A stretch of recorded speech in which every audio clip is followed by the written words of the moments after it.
So I just got this new espresso machine a few weeks ago, and it came with this little plastic tamper. It works okay, but it's not very ergonomic and certainly not very pretty, so being the woodworker that I am, I thought I would make something better. Okay, so scrounging around my wood pile, my scraps, couldn't really find anything I liked. I had to mimic this shape. The dimensions of my portafilter are 58 millimeters, so I had to find a piece of wood that was big enough, and went over to Woodcraft, thought, maybe I can find a single piece of wood that was big enough, and I came across this beautiful piece of eucalyptus. I'd never seen eucalyptus wood before, much less a piece this big, and it was beautiful. Solid, closed grain from what I could see, and very heavy. Feels like it would turn very well. Now, safety first.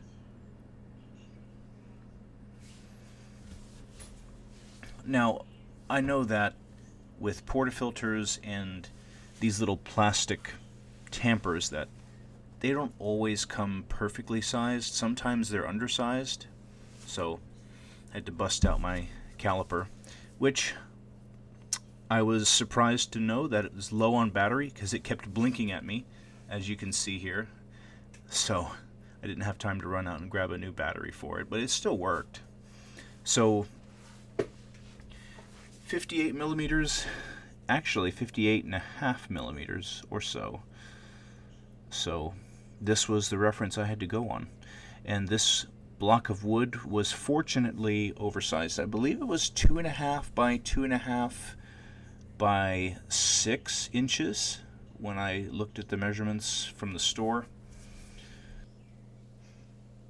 And this was the only piece that I saw that I really liked with the figure, and that was large enough. Most of what I saw was 2 inches by 2 inches by 6 or even 12 inches. There was a beautiful piece of Texas ebony that I would have loved to have wood turned into this, but sadly it wasn't very large. Considering 58 millimeters, I believe, is about 2 5/8 inches or 2 3/4, or 2 and no 2 and my math. But I knew it wouldn't work. I will find a use for Texas ebony coming up. If anyone has a better center finding tool or a method for making this quicker and easier, I would much appreciate it, other than just measuring and cutting that in half and finding center and punching it with an awl. It'd be much appreciated. If you could leave a comment, please and thank you. Now this lathe is a little bit touchy. Whenever I try to go between centers, the tailstock just pushes away from the piece, so just a bit of a frustration. But please enjoy these 4 or 5 minutes of a montage, and safety first.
One thing I wanted to make sure of was any wood that I used would be food safe and closed grain, because I wanted to make sure that the fine granules from espresso grind coffee would not start to just sit inside and between the grains. So a wood like oak was definitely not going to work, or Paduke, Bocote, or anything like that, Brazilian rosewood. Even though those are beautiful woods, they wouldn't have suited this project. So something like maple would have been great. Eucalyptus, as I found, I've never worked with this wood, so I was very, very happy to see how easily it turned. It created a mountain of dust. I wish I had included a picture or just panned down at the lathe was just covered in brown, and so was I. But it was very, very satisfying. It was very clean, no tear out at all. Granted, I had just gotten a replacement bit for my Easy Wood tools, but it was very much a pleasure to do this. And this really pops with the grain. It's a beautiful wood. I would definitely look forward to making something with this in the future.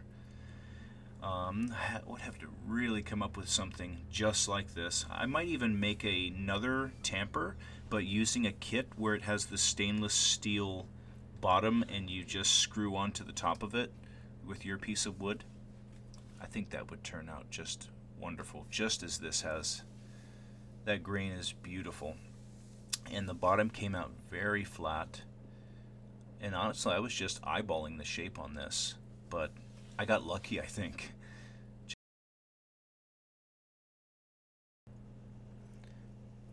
Now measuring it, I found out that it came out a quarter of a millimeter smaller than I had wanted. I don't believe this would make that much of a difference. I know that you really want the fit in the portafilter to be almost exact, but slightly under. So I'm hoping that this won't make that much of a difference. But comparing these two side by side, the plastic manufactured one versus mine, and very similar. I can see there are almost no differences. In mine, you can barely see that it's slightly undersized. The bottom is very flat, which I was pleasantly surprised and happy to see. Comparing how they fit in the portafilter, there's a tiny bit of play with mine, but let's try to make espresso. I'm still very new to the espresso game. I've had many espressos made by others, but I've only made it a few times myself, and I just got this Easy Presso hand grinder to get started with. Maybe I'd upgrade in the future to an electric grinder that would make a great espresso, like a Niche Zero or a DF54, something like that. But I was aiming for my recipe for an 18 in, 36 out at 25 to 30 seconds. Make sure you turn on the machine first. I had to let it preheat a little bit. Fortunately, the Gadget seems to get up to temperature fairly quickly, only about 2 to 3 minutes before it's ready. I was on the fence about whether or not to use an WDT tool, but it really seems to help with getting things even, just even a tap on the counter. And then trying out the new Tamper. I love the ergonomics of this. It just feels way more natural in my hand than just a piece of plastic digging into my palm. Pressing down not too hard. I've choked a couple of shots putting too much pressure, but we'll see how it turns out.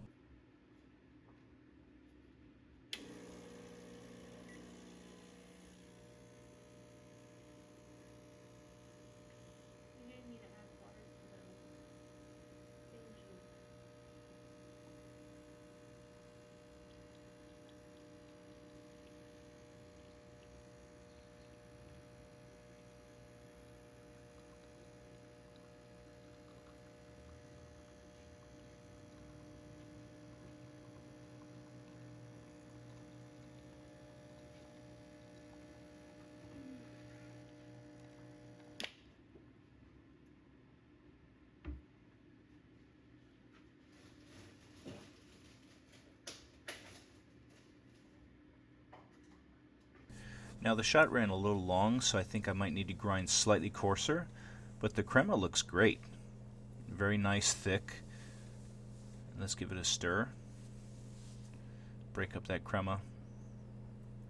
I will admit it's 9:30 at night making an espresso, but I'll drink coffee any time of day. Let's give it a taste.